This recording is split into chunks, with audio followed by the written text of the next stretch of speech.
আমন্ত্রণ বিশ্ব বাংলায়, সঙ্গে আছি আমি এসিবিথি। শুরুতেই সংবাদ শিরোনাম। লন্ডনে বাংলাদেশি কমিউনিটির বিভিন্ন সংগঠনের ইফতার মাহফিল অনুষ্ঠিত, আয়োজন পরিণত হয় প্রবাসীদের মিলন মেলায়। বৈদেশিক কর্মসংস্থান বৃদ্ধি ও প্রবাসী কল্যাণে গঠিত কমিটির সভা অনুষ্ঠিত, প্রবাসীদের কল্যাণ নিশ্চিত করার উপর গুরুত্বারোপ। এবং জাতিসংঘ সাধারণ পরিষদের সভাপতি পদে বাংলাদেশের পররাষ্ট্রমন্ত্রীকে সমর্থন জানালো আলজেরিয়া ও লিবিয়া, পররাষ্ট্র উপদেষ্টার কৃতজ্ঞতা প্রকাশ।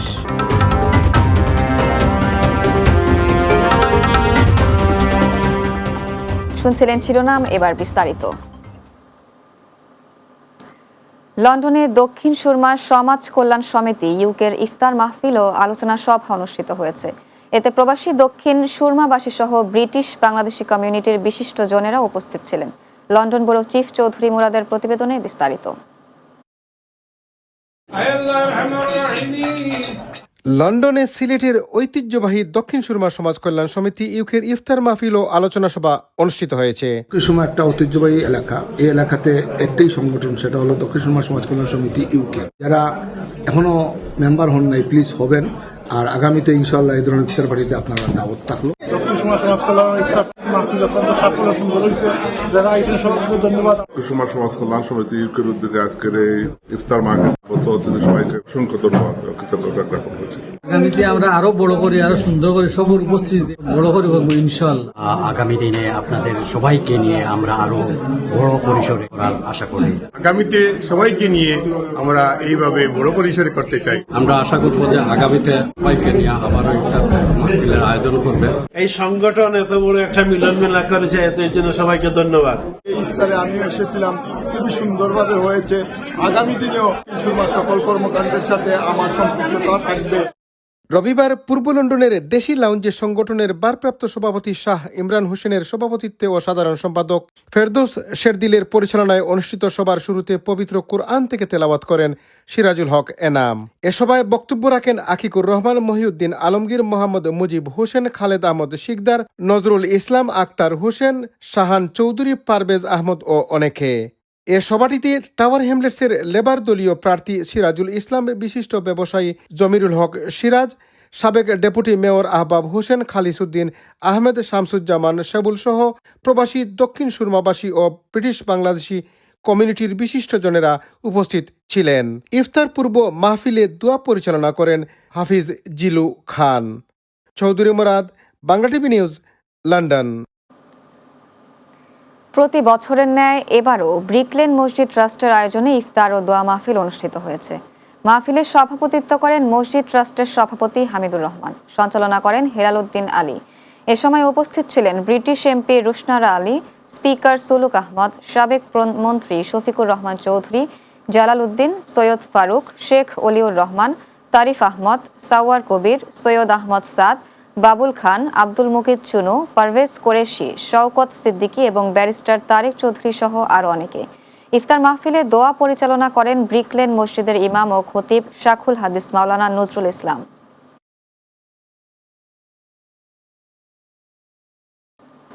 আবুধাবিতে যাত্রা শুরু করল বাংলাদেশি মালিকানাধীন প্রতিষ্ঠান আল দায়ের land typing and travel LLC.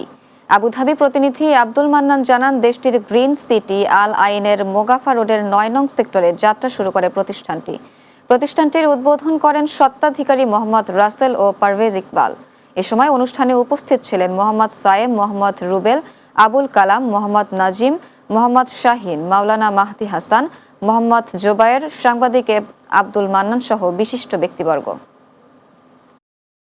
আমাদের এখানে যত রকমের বাংলাদেশিদের পাসপোর্ট, ভিসা, আকামা, যত রকমের সমস্যা হবে ইনশাআল্লাহ সবকিছু এখানে লিখিত ভাবে এখানে সমাধান করা হবে। এখানে টাইপিং এর কাজ, ট্রাভেলের কাজ, সমস্ত কিছু এখানে আমরা স্বল্প মূল্যে আমরা কাস্টমারকে সার্ভিস দেওয়ার ট্রাই করব। টাইপিং জাতীয় যত সার্ভিস আছে, ইমিগ্রেশন সার্ভিস, লেবার সার্ভিস এবং তদবির সার্ভিস এবং ভিসা জাতীয় যত সার্ভিস আছে, কোম্পানি ভিসা থেকে শুরু করে ফ্যামিলি ভিসা এবং আরবি ঘরের জাতীয় যত ভিসা এবং ইন্স্যুরেন্স জাতীয় যত সেবা, এগুলো আমাদের এখান থেকে আল দায়ের ল্যান্ড এবং টাইপিং থেকে সর্বোচ্চ সহযোগিতা ইনশাআল্লাহ করা হবে।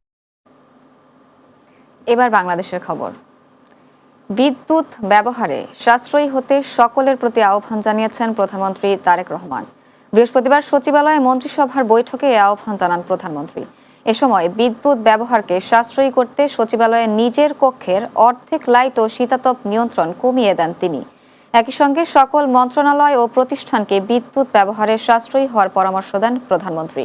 এছাড়া প্রধানমন্ত্রীর সভাপতিত্বে অনুষ্ঠিত মন্ত্রিসভার বৈঠকে পবিত্র ঈদ উল ফিতর উপলক্ষে পূর্ব ঘোষিত ছুটির পাশাপাশি 18 মার্চও সাধারণ ছুটির সিদ্ধান্ত নেওয়া হয়। এর ফলে কার্যত ছুটি হবে 17 থেকে 23 মার্চ, মোট 7 দিন।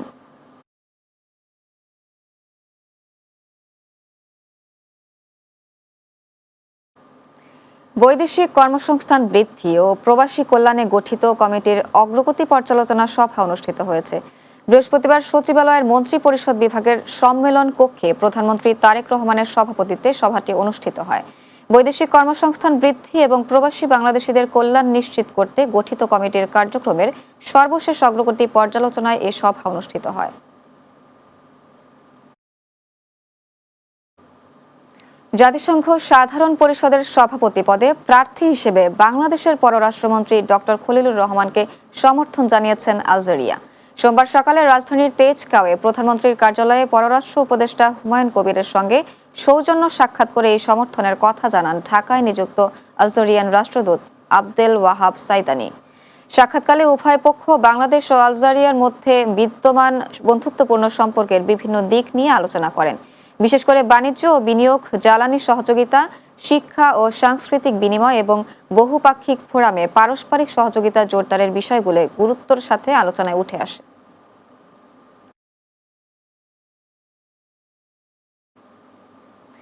জাতিসংঘ সাধারণ পরিষদের 81তম অধিবেশনের সভাপতি পদে বাংলাদেশের প্রার্থী পররাষ্ট্রমন্ত্রী ডক্টর খলিলুর রহমানের প্রতি লিবিয়া সমর্থন জানিয়েছেন। বৃহস্পতিবার রাজধানীর তেজগাঁওয়ে প্রধানমন্ত্রীর কার্যালয়ে পররাষ্ট্র উপদেষ্টা হুমায়ুন কবিরের সঙ্গে সাক্ষাৎকালে বাংলাদেশে নিযুক্ত লিবিয়ার রাষ্ট্রদূত আব্দুল মুতলিব এস.এম. সুলিমান এ সমর্থন ব্যক্ত করেন। পররাষ্ট্র বিষয়ক উপদেষ্টা এ সমর্থনের জন্য লিবিয়া সরকারের প্রতি আন্তরিক ধন্যবাদ ও কৃতজ্ঞতা প্রকাশ করেন। তিনি আশা প্রকাশ করেন যে আন্তর্জাতিক পরিসরে বাংলাদেশের প্রার্থিতার পক্ষে লিবিয়ার এই সমর্থন দুই দেশের বিদ্যমান বন্ধুত্বপূর্ণ সম্পর্ককে আরও সুদৃঢ় করবে। সাক্ষাৎকালে বাংলাদেশ ও লিবিয়ার মধ্যকার দ্বিপাক্ষিক সম্পর্ক, পারস্পরিক সহযোগিতা বৃদ্ধি এবং আন্তর্জাতিক বিভিন্ন ইস্যুতে একযোগে কাজ করার বিষয়েও আলোচনা হয়। পবিত্র ঈদ উল ফিতরে ঘরমুখী মানুষের যাত্রা নির্বিঘ্ন করতে ছুটি আরও একদিন বাড়িয়েছে সরকার। আগামী 18 মার্চ নির্বাহী আদেশে সাধারণ ছুটি থাকবে। বৃহস্পতিবার সকালে সচিবালয়ে অনুষ্ঠিত মন্ত্রী পরিষদের সভায় এই সিদ্ধান্ত নেওয়া হয়। জুনায়েদ আহমেদের প্রতিবেদনে বিস্তারিত। পবিত্র ঈদ উল ফিতরে ঘরমুখী মানুষের যাত্রা নির্বিঘ্ন করতে ছুটি আরও একদিন বাড়িয়েছে সরকার। আগামী 18 মার্চ নির্বাহী আদেশে সাধারণ ছুটি থাকবে। বৃহস্পতিবার 5 মার্চ সকালে সচিবালয়ে অনুষ্ঠিত মন্ত্রী পরিষদের সভায় এই সিদ্ধান্ত হয়। সভায় সভাপতিত্ব করেন প্রধানমন্ত্রী তারেক রহমান। সভা শেষে সাধারণ ছুটির অনুমোদনের বিষয়টি সাংবাদিকদের নিশ্চিত করেছেন প্রাথমিক ও গণশিক্ষা প্রতিমন্ত্রী ববি হাজ্জাজ। তিনি বলেন, প্রথম সংসদ অধিবেশন নিয়ে আলোচনা হয়েছে। এছাড়া 18 মার্চ থেকে ঈদের ছুটির অনুমোদন দেয়া হয়। চলতি বছর রমজান মাস 30 দিন ধরে 21 মার্চ ঈদ উল ফিতরের সাধারণ ছুটি নির্ধারণ করে রেখেছে সরকার। ঈদ উল ফিতরের আগে পরে 19 ও 20 মার্চ এবং 22 ও 23 মার্চ 4 দিন নির্বাহী আদেশে ছুটি ঘোষণা করা আছে।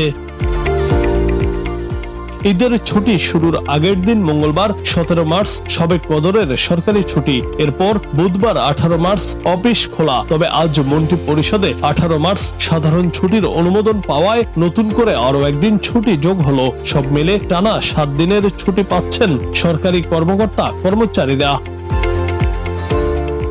এদিকে ঈদের এই ছুটি শেষে 24 ও 25 মার্চ ছুটি ম্যানেজ করতে পারলে সরকারি কর্মকর্তা কর্মচারীরা টানা 12 দিনের ছুটি পাবেন। বৃহস্পতিবার 26 মার্চ স্বাধীনতা দিবসের সাধারণ ছুটির সঙ্গে 27 ও 28 মার্চ শুক্র ও শনিবার সাপ্তাহিক ছুটি রয়েছে।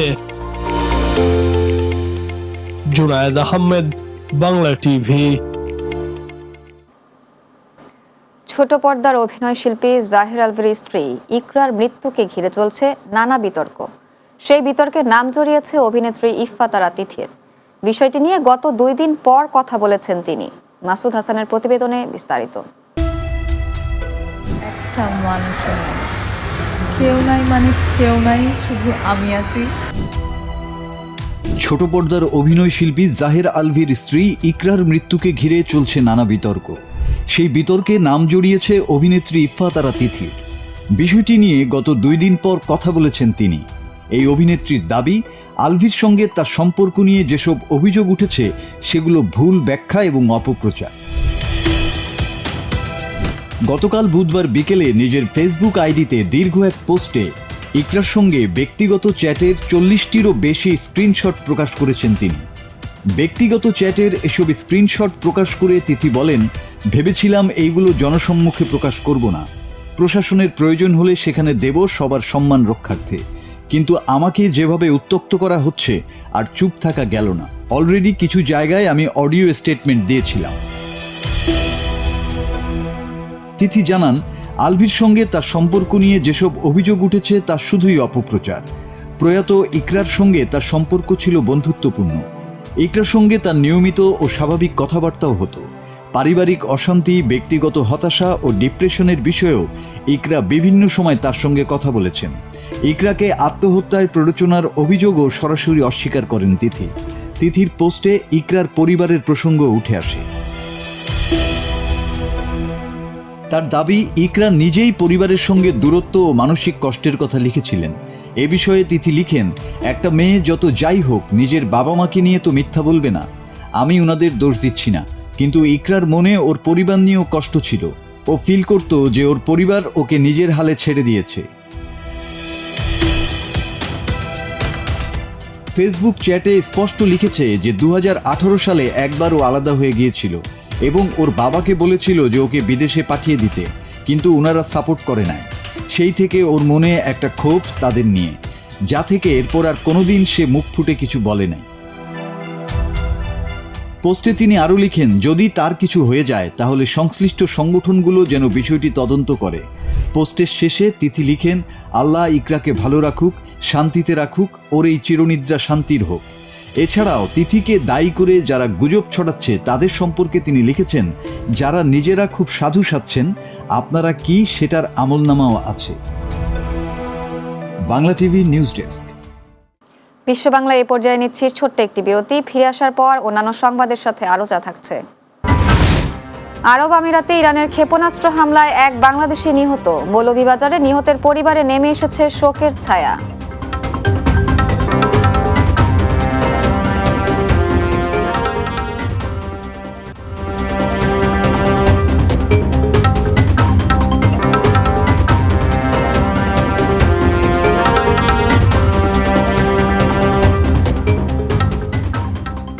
বিরতির পর বিশ্ব বাংলায় স্বাগত আরও একবার।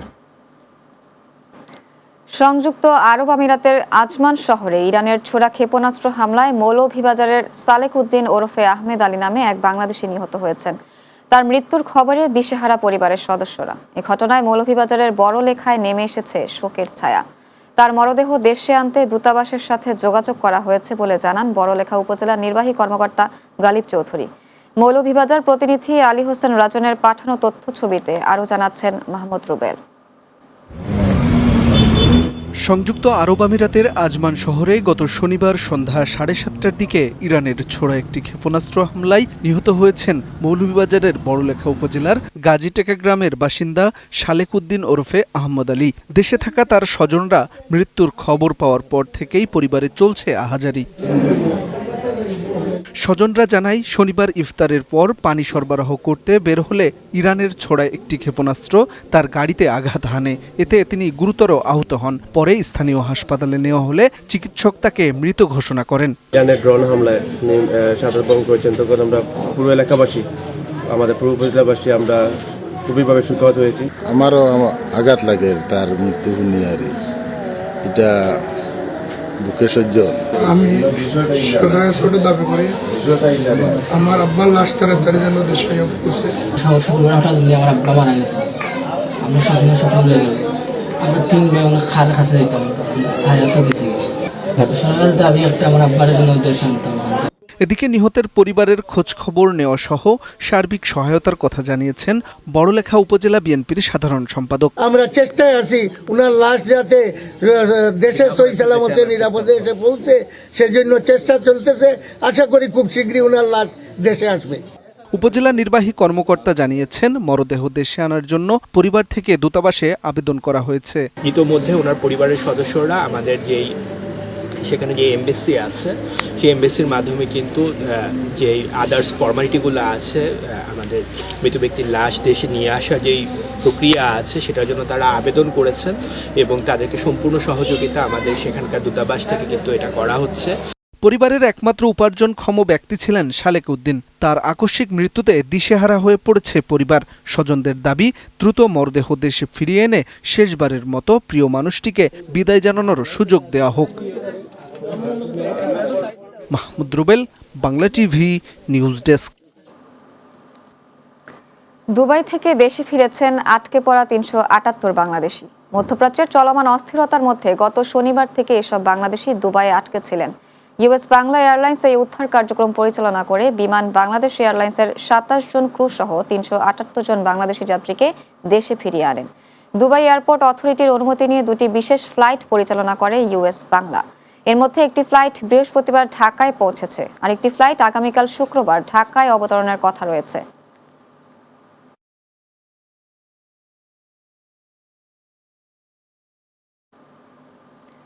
ব্যবসার কাজে কাজাখস্তানে গিয়েছিলেন বাংলাদেশের ব্যবসায়ীদের একটি দল।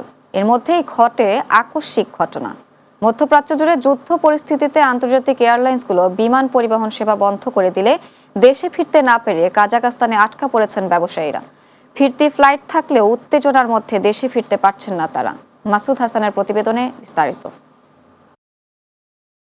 ব্যবসার কাজে কাজাখস্তান গিয়েছিলেন বাংলাদেশের ব্যবসায়ীদের একটি দল। এর মধ্যেই ঘটে আকস্মিক ঘটনা। মধ্যপ্রাচ্য জুড়ে যুদ্ধ পরিস্থিতিতে আন্তর্জাতিক এয়ারলাইন্সগুলো বিমান পরিবহন সেবা বন্ধ করে দিলে দেশে ফিরতে না পেরে কাজাখস্তানে আটকা পড়েছেন ব্যবসায়ীরা। ফিরতি ফ্লাইট থাকলেও উত্তেজনার মধ্যে দেশে ফিরতে পারছেন না এই 16 ব্যবসায়ী। এমনটাই জানিয়েছেন ভ্যাকেশন প্ল্যানার এজেন্সির কর্মকর্তা রাশেদুল আউয়াল। 16 জন বর্তমানে কাজাখস্তানের আলমাটি শহরে আছি। আমরা বিগত 23 তারিখে এয়ার অ্যারাবিয়ার ফ্লাইটে এখানে ঘুরতে এসেছিলাম। আমরা সকলে এখানে বিভিন্ন ধরনের ব্যবসায়ী এসেছি একটা কোম্পানির তরফ থেকে ইনস্টিটিউট ট্যুরে, এবং এসে আমাদের ফ্লাইট ছিল গতকাল বিকাল 3:10 এয়ার অ্যারাবিয়াতে শারজাহ হয়ে বাংলাদেশে যাওয়ার। কিন্তু যুদ্ধ পরিস্থিতির কারণে, ইসরায়েল, আমেরিকা ও ইরানের যুদ্ধের কারণে আমাদের ফ্লাইটটি বর্তমানে ক্যান্সেল হয়ে গেছে। ক্যান্সেল হওয়ার পরে গতকাল সন্ধ্যার দিকে এয়ারলাইন্সের তরফ থেকে আমাদেরকে একটি হোটেলে অ্যাকোমোডেশনের ব্যবস্থা করা হয়েছে এবং এখানে আমরা আপাতত অবস্থান করছি। কিন্তু বর্তমানে আমরা কিভাবে দেশে ফিরবো বা দেশে ব্যাক করে যাব সেই ব্যাপারে আমরা পুরো অনিশ্চয়তার অবস্থায় আছি। ফেনী, ঢাকা, বগুড়া, বরিশাল, সিলেট, কক্সবাজারের এই 16 ব্যবসায়ীরা হলেন অপূর্ব পাল, শরীফুল ইসলাম, তপন বৈদ্য, আব্দুল মমিন পান্না, রেজাউর রহমান, সৈয়দ লুৎফর রহমান, রাশেদ আলী, বিকাশ কুন্ডু, রাশেদুল আউয়াল, রতন কুমার, সুমন্ত কুমার, আবির হাসান, আব্দুল্লাল মাহমুদ, আল বেরোনি, মির্জা ইউনুস ও সোহাগ খান। এদিকে বিমান বাংলাদেশ এয়ারলাইন্স এক সংবাদ বিজ্ঞপ্তিতে জানিয়েছে, Dammam, Jeddah, Medina, Riyadh, Sharjah, Abu Dhabi, Dubai, Kuwait সহ মধ্যপ্রাচ্যের অন্যান্য গন্তব্যে তাদের সব ফ্লাইট পরবর্তী নির্দেশ না দেয়া পর্যন্ত বন্ধ থাকবে। আটকে পড়া ব্যবসায়ীরা জানান, তাদের ভিসার মেয়াদ 28 তারিখ শেষ হয়ে গেছে। তাদের হাতে টাকা পয়সাও নেই পর্যাপ্ত। বাংলাদেশ কনসুলেটে যোগাযোগ করলেও কেউ তাদের কোনো সহযোগিতা করছে না বলে জানান। বাংলাদেশ বিমান তাদের একটি হোটেলে নিয়ে আশ্রয় দিয়ে আর কোনো রকমের যোগাযোগ করছে না বলেও অভিযোগ করেন তারা। Bangla TV news desk. এবার আন্তর্জাতিক প্রসঙ্গ। মধ্যপ্রাচ্যে যুক্তরাষ্ট্র, ইসরায়েল ও ইরানের চলমান উত্তেজনার প্রভাবে বিশ্ব জ্বালানি বাজারে বড় ধরনের অস্থিরতার আশঙ্কা দেখা দিয়েছে। হরমুজ প্রণালী বাধাগ্রস্ত হলে তেলের দাম ব্যারেল প্রতি $150 ছাড়িয়ে যেতে পারে বলে সতর্ক করছেন বিশেষজ্ঞরা। জ্বালানি বিশেষজ্ঞ এবং হিউস্টন বিশ্ববিদ্যালয়ের লেকচারার এড হার্স আল জাজিরাকে জানান, হরমুজ প্রণালী দিয়ে জ্বালানি সরবরাহ ব্যাহত হলে বিশ্ব বাজারে তেলের দাম দ্রুত বেড়ে যেতে পারে। তিনি আরও বলেন, সংঘাতের প্রভাব ইতোমধ্যেই এলএনজি বাজারে পড়েছে। হামলার প্রথম দিনেই গ্যাসের দাম 40% বেশি বেড়েছে এবং ইউরোপে প্রাকৃতিক গ্যাসের দাম প্রায় দ্বিগুণ হয়েছে। বিশ্লেষকদের মতে বিশ্বের প্রায় 20% তেল হরমুজ প্রণালী দিয়েই পরিবাহিত হয়। ফলে এই পথ বন্ধ হলে বিশ্বজুড়ে জ্বালানি সংকট তৈরি হওয়ার আশঙ্কা রয়েছে। পরিস্থিতি আরও খারাপ হলে এর প্রভাব পড়তে পারে বিশ্ব অর্থনীতি ও মুদ্রাস্ফীতিতেও। শেষ করছি বিশ্ব বাংলা, যাওয়ার আগে শিরোনামগুলো আরও একবার। লন্ডনে বাংলাদেশি কমিউনিটির বিভিন্ন সংগঠনের ইফতার মাহফিল অনুষ্ঠিত, আয়োজন পরিণত হয় প্রবাসীদের মিলন মেলায়। বৈদেশিক কর্মসংস্থান বৃদ্ধি ও প্রবাসী কল্যাণে গঠিত কমিটির সভা অনুষ্ঠিত, প্রবাসীদের কল্যাণ নিশ্চিত করার উপর গুরুত্ব আরোপ।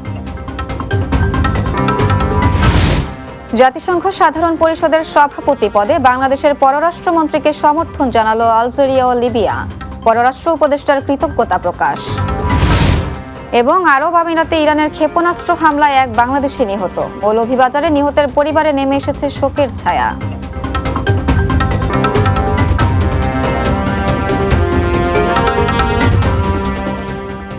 এই ছিল বিশ্ব বাংলায়। এতক্ষণ সঙ্গে থাকার জন্য ধন্যবাদ সবাইকে।